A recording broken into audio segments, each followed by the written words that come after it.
हाँ जी दोस्तों, तो कैसे हो आप सभी। तो प्यारे बच्चों, फाइनली मैं most demanded highly demanded video लेकर आ चुका हूँ। बच्चों का डाउट है कि सर मेरा 6 सब्जेक्ट है, मेरा एडिशनल सब्जेक्ट है, आखिर उसका फ़ायदा क्या है, क्या बेस 5 रूल लगता है। किसी का वीडियो देखता हूँ तो कुछ बताता है, किसी और का देखता हूँ तो कुछ बताता है। इंटरनेट में भी, गूगल में भी सही से हमें पता नहीं चल रहा है एक्चुअल बेस 5 रूल क्या होता है, होता भी है या फिर नहीं होता है। तो प्यारे बच्चों, ये वीडियो जो मैं बना रहा हूं, आई एश्योर्ड यू कि पूरे यूट्यूब में, पूरे इंटरनेट में ये वीडियो जो एकदम आपको क्लियर कर देगा कि आखिर बेस 5 रूल होता क्या है, कहां पर आप लोग इसको यूज कर सकते हैं, क्या क्या सिस्टम है। ये वाले वीडियो बनाने में मुझे पूरा का पूरी 3 दिन का टाइम लगा। मैंने सीबीएसई का रीजनल ऑफिस में कांटेक्ट किया, सीबीएसई का जो रूल्स का बुक है उसको ध्यान से पढ़ा, जहां से हो सकता था इंफॉर्मेशन मैंने गैदर करने का कोशिश किया, और जो मुझे एग्जैक्ट जो मैं फाइनल कंक्लूजन तक पहुंचा हूं वो मैं आपको आज के वीडियो में डिलीवर करने वाला हूं। सारा मिथ जो भी आपके दिमाग में डाउट रहता, सारा ये वीडियो में मैं क्लियर कर दूंगा। तो हमारे 3 दिन के एफर्ट के लिए, हमारी टीम के एफर्ट के लिए क्या चैनल को सब्सक्राइब और वीडियो को लाइक नहीं कीजिएगा? ये सर जी जरूर करेंगे। तो फटाक से ना हम लोग सीधा सबसे पहला क्वेश्चन जो आपका है उसमें आते हैं कि सर जैसे कि टर्म 1 एग्जाम हो रहा, आगे टर्म 2 भी होगा, मेरे पास ओनली 5 सब्जेक्ट है, यानी कि मैंने ओनली 5 सब्जेक्ट ही लिया है, या स्कूल वालों ने मुझे 5 सब्जेक्ट ही दिया है, तो उस केस में मेरा परसेंटेज कैसे कैलकुलेट होगा? तो प्यारे बच्चों, आपके लिए टेंशन तो है ही नहीं। 5 सब्जेक्ट है तो यानी कि आपको पांचों सब्जेक्ट को ऐड करके आपका फाइनल रिजल्ट प्रिपेयर किया जाएगा। उसमें कोई भी शंका, कोई भी डाउट नहीं है, इसमें कोई भी रूल या फिर टर्म्स एंड कंडीशन नहीं है, अगर आपके पास ओनली 5 सब्जेक्ट है। अब जो सबसे बड़ा क्वेश्चन और जो मैक्सिमम बच्चों के पास होता है कि सर मेरे पास 6 सब्जेक्ट है, तो पहला क्वेश्चन कि सर मेरे पास 6 सब्जेक्ट है, तो मान लीजिए कि अगर मैं कोई भी सब्जेक्ट में फेल हो जाता हूं, लेट अस सपोज मैथ्स में, तो क्या मैं पास कंसिडर किया जाऊंगा? तो प्यारे बच्चों, मैं बता दूं कि अगर आपके पास टोटल 6 सब्जेक्ट है, कोई भी सब्जेक्ट हो डजंट मैटर, अगर आपके पास टोटल 6 सब्जेक्ट है और अगर आप लोग एक सब्जेक्ट में फेल हो जाते हैं, बट टर्म्स एंड कंडीशन क्या है कि वो एक सब्जेक्ट आपका लैंग्वेज पेपर नहीं होना चाहिए। यानी कि देखिए, अगर आपके पास इंग्लिश और हिंदी दोनों है तो आपको कम से कम ये दो में से एक लैंग्वेज पेपर में पास होना ही होना होगा। तो क्या कंडीशन है कि pass in any 1 language subject plus pass in any 4 other subject out of 5 subject, out of 5 remaining subject. यानी क्या हुआ, अगर आपके पास टोटल 6 सब्जेक्ट है, उसमें आपको कम से कम एक लैंग्वेज पेपर, चाहे वो इंग्लिश का हो जाए या फिर हिंदी का हो जाए या फिर कोई लोकल लैंग्वेज होगा स्टेट वाइज, तो वो भी चलेगा, तो एक लैंग्वेज पेपर में आपको पास होना है। उसके अलावा जो एक लैंग्वेज पेपर में जो आप पास हो गए, सपोज इंग्लिश में आप पास हो चुके हैं, तो जो आपका बाकी का 5 सब्जेक्ट बचा, उसमें आपको कोई भी 4 सब्जेक्ट में अगर आप पास हो जाते हैं, चाहे आप मैथ्स में ही फेल क्यों ना हो जाए, आप सोशल साइंस में ही फेल क्यों ना हो जाए, आप फिजिक्स में ही फेल क्यों ना हो जाए, डजेंट मैटर, अगर आप एक लैंग्वेज पेपर प्लस 4 सब्जेक्ट में पास हो गए तो और एक में फेल भी हो गए तो चलेगा। ओवरऑल जो आपका रिजल्ट बनेगा उसमें आपका रिमार्क पास लिखा हुआ रहेगा। क्या बात क्लियर है? क्या फेल और पास वाला लॉजिक समझ में आ चुका है? यस सर जी, समझ में आ चुका है। अब मैं बेस 5 के रूल के बारे में बताऊं, उससे पहले चैनल को सब्सक्राइब कर दीजिएगा, और उससे पहले एक अच्छे स्टडी एप्लीकेशन के बारे में बताना चाहता हूं। 8 400 400 400, जी हाँ, याद कर लीजिए ये व्हाट्सअप नंबर, क्योंकि अब चाहे आपका मैथ्स का या फिजिक्स केमिस्ट्री बायो का कोई भी डाउट्स हो, अब उसका आंसर मिलेगा आपको अपने व्हाट्सएप पर। बस आपको डाउटनट का 8 400 400 400 का व्हाट्सएप नंबर अपने मोबाइल में सेव कर लेना है। उसके बाद चैट को ओपन कीजिए, क्वेश्चन का फोटो खींचिए, उसको क्रॉप कीजिए और 5 सेकेंड के अंदर वीडियो सॉल्यूशन मिल जाएगा। क्लास 6 से लेकर 12th IIT mains, advance, NEET और सीबीएसई और अदर स्टेट बोर्ड के लिए है, तो लेट क्यों कर रहे हो? 8 400 400 400 पे अपने क्वेश्चन का आंसर इमीडिएटली पाओ। अब देखिए प्यारे बच्चों, जहां पर बच्चों का मेजोरिटी क्वेश्चन है, देखिए वीडियो लेंदी हो सकता है डेफिनेटली, बट ये वीडियो में जितना भी इंफॉर्मेशन आपको चाहिए, जितना डाउट है वो मैं क्लियर कर रहा हूं। अरे भाई 3 दिन का एफर्ट तो लगा, वो तो मुझे आपको बताना पड़ेगा। नेक्स्ट क्वेश्चन, टाइम वेस्ट नहीं करता हूं। सर मेरे पास टोटल 6 सब्जेक्ट है, जिसमें मैंने अगर सपोज कीजिए कि 6 सब्जेक्ट में मेरा डिफरेंट मार्क्स आया, तो क्या बेस 5 रूल जो सीबीएसई का हमने कहीं ना कहीं से सुना हुआ है वो अप्लाई होगा? होगा तो क्या कोई टर्म्स एंड कंडीशन है? प्लीज मुझे ये बता दीजिए। तो सबसे पहले मैं क्या कर रहा हूँ, क्लास 12th वाले बच्चों का बता रहा हूँ, उसके बाद क्लास 10th वाले बच्चों का बताऊंगा, क्योंकि दोनों के लिए अलग अलग रूल है। तो सबसे पहले क्लास 12th वाले में से बच्चों, अगर आपके पास इंग्लिश, हिंदी या फिर कोई भी, मतलब कि आपके पास टोटल 6 सब्जेक्ट है, तो उस केस में जो आपका बेस 5 रूल होता है वो ये होता है कि एनी वन लैंग्वेज सब्जेक्ट, जो कि बच्चे का यूजुअली मैक्सिमम बच्चों का इंग्लिश ही होता है, बट अगर आपके पास इंग्लिश हिंदी दोनों है तो इस केस में any one language subject plus जो 5 सब्जेक्ट बच गए, लैंग्वेज को हटा के जो 5 सब्जेक्ट बच गए, तो उसमें base 4 out of 5 plus any one language paper will be considered. ये बात को ध्यान में रखिएगा। फॉर एग्जाम्पल, अगर आपके पास English, Hindi, physics, chemistry, maths और आपके पास बायोलॉजी ऐसा मान लीजिए, तो इस केस में सपोज कि आपका इंग्लिश में और हिंदी में अच्छा अच्छा नंबर आया, कोई डाउट नहीं है, आपका मैथ्स में खराब नंबर आया, सपोज आप पास तो हो गए बट ओनली 40 आया, तो उस केस में आपका English plus Hindi plus physics plus chemistry plus biology, ये पांचों सब्जेक्ट को कंक्लूड करके, काउंट करके आपके फाइनल परसेंटेज को प्रिपेयर किया जाएगा।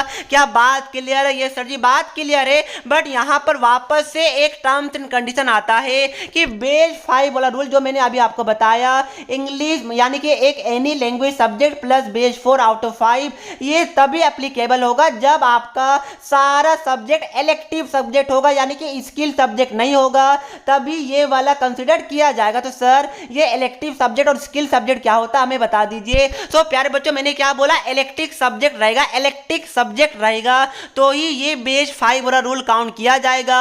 अगर आपके पास स्किल वाला सब्जेक्ट है तो काउंट यूजुअली नहीं किया जाता है, पर उसमें भी एक एक्सेप्शनल केस है जो मैं आपको आगे बताऊंगा। तो सबसे पहले देखिए, क्लास 12th वाले बच्चे, स्किल सब्जेक्ट कौन कौन सा है जिसको बेस 5 के अंदर इंक्लूड नहीं किया जाएगा? वो है retail, information technology, web application. आप लोग देख सकते हैं, मैं स्क्रीन में दिखा रहा हूं। उसके बाद ये भी देख पा रहे, ये भी फोटो आपका क्लास 12th वाले बच्चों का स्किल सब्जेक्ट का, जो सीबीएसई ने ऑफिशियल वेबसाइट में दिया है। तो अगर आपका ये सब्जेक्ट है छठा वाला, एडिशनल वाला, तब तो आपका बेस 5 वाला रूल अप्लाई नहीं होगा। बस जब फेल ही हो जाएगा कोई सब्जेक्ट में तभी वो वाला रूल अप्लाई होगा, बट उसमें भी आगे एक एक्सेप्शनल है जो मैं आपको बताऊंगा। तो क्या बात क्लियर है? आगे मैं समराइज भी करूंगा। अभी मैं क्लास 10th वाले बच्चों के बारे में बता देता हूं। तो क्लास 10th वाले बच्चे प्लीज ध्यान से सुनिएगा। सपोज कीजिए कि आपका बेस 5 रूल, सपोज आपके पास टोटल 6 सब्जेक्ट है, तो अब आपके लिए बेस 5 रूल क्या है मैं बता दूं। तो वापस से एनी वन लैंग्वेज पेपर, यानी कि अगर आपके पास इंग्लिश हिंदी दोनों है, या फिर इंग्लिश एंड संस्कृत है, या फिर इंग्लिश और कोई अदर लैंग्वेज पेपर है, तो एनी वन लैंग्वेज पेपर, उसके बाद सपोज कि एक लैंग्वेज पेपर, सपोज इंग्लिश जिसमें आपको सबसे ज्यादा मार्क्स आया, या फिर हिंदी, मतलब कि कोई भी लैंग्वेज में जो सबसे बेस्ट वाला रहेगा, सपोज वो इंग्लिश में, तो इंग्लिश में आपका सबसे ज्यादा मार्क्स आया, उसके बाद आपका इंग्लिश छोड़ के 5 सब्जेक्ट और बच गया, तो base 4 out of remaining 5 subject plus any best language marks जो आपका आया है उसको कंसिडर करके आपका रिजल्ट बनाया जाएगा। क्या बात क्लियर है?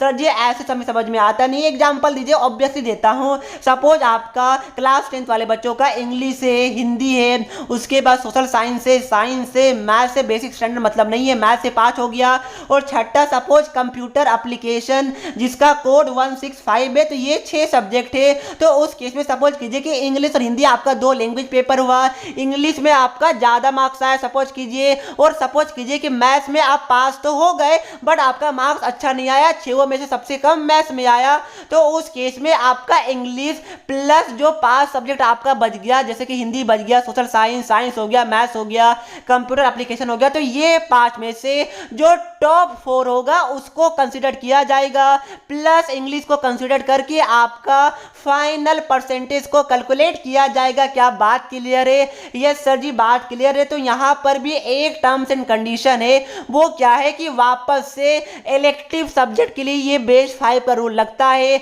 अगर आपका छठा subject additional subject skill subject है तो आपका कंसिडर नहीं किया जाएगा। सर वो स्किल सब्जेक्ट कौन कौन सा, तो देखिए मैं स्क्रीन में दिखा रहा हूँ। रिटेल हो गया, आईटी यानी कि इंफॉर्मेशन टेक्नोलॉजी, यहाँ पर एक एक्सेप्शनल है, मैं आपको आगे बताऊंगा। फिर सिक्योरिटी आप स्क्रीन में देख पा रहे, मार्केटिंग है, हेल्थ केयर, ये सब सब्जेक्ट आपका स्किल सब्जेक्ट के अंदर आता है, जहां पर बेस 5 वाला रूल नहीं लगता है। बट आगे एक्सेप्शनल केस भी है। क्या बात क्लियर है? मैंने क्या बताया, 12th एंड 10th वाले बच्चों के लिए दोनों के लिए सेम टू सेम है। Any one top language subject plus जो आपका 5 सब्जेक्ट बच गया उसको लैंग्वेज वाले को छोड़ के, एक लैंग्वेज वाले को छोड़ के बाकी जो 5 बच गया उसमें बेस 4 को कंसिडर किया जाएगा।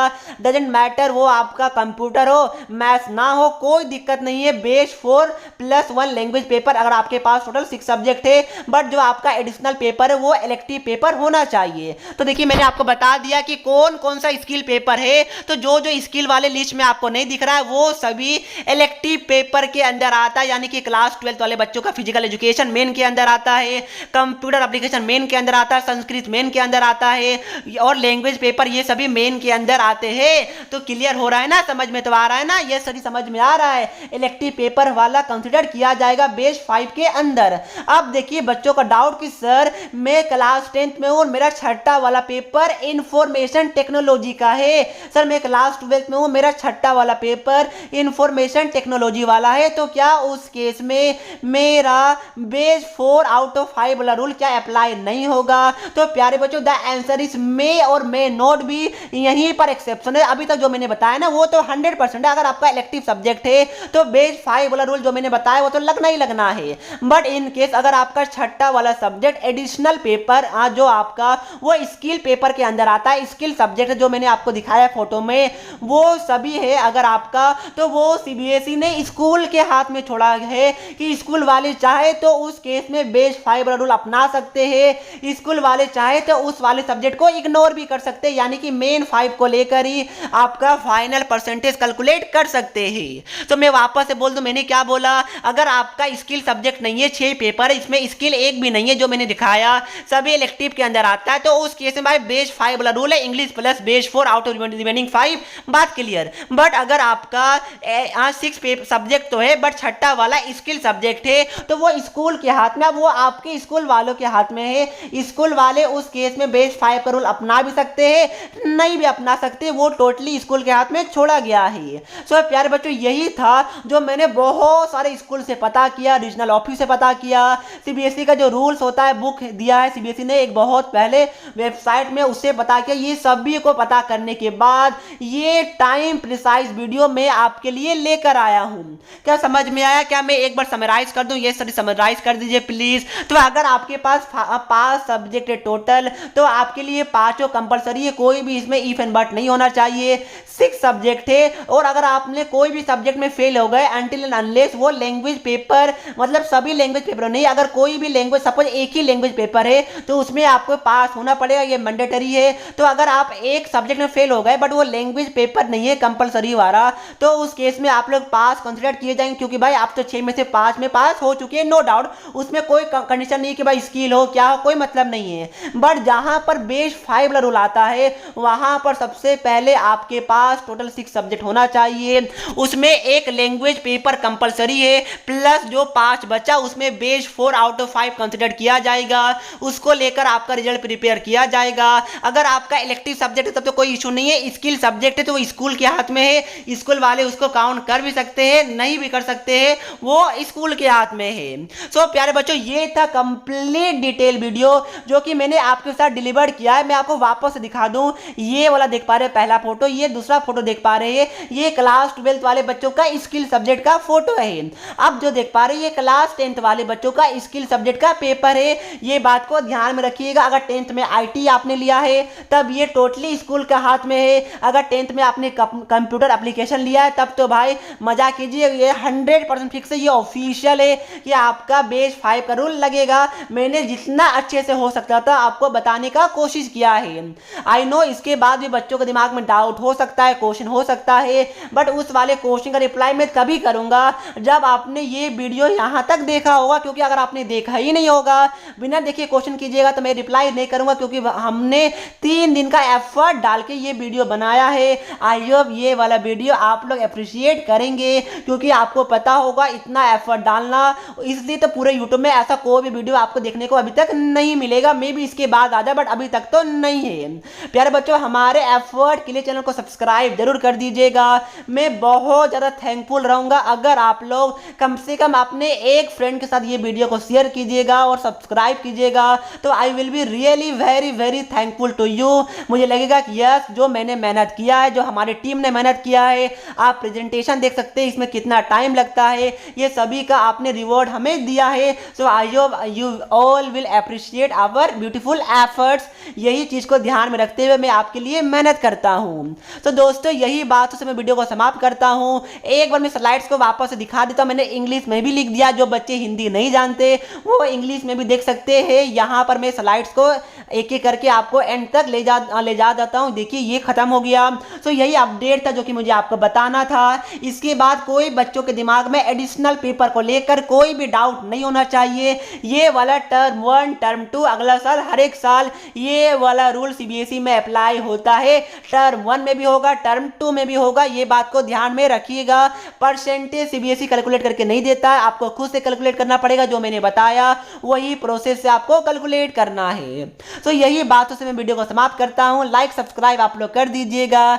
मिलते हैं नेक्स्ट वीडियो में, तब तक के लिए पढ़ते रहिए। जय हिंद, जय भारत।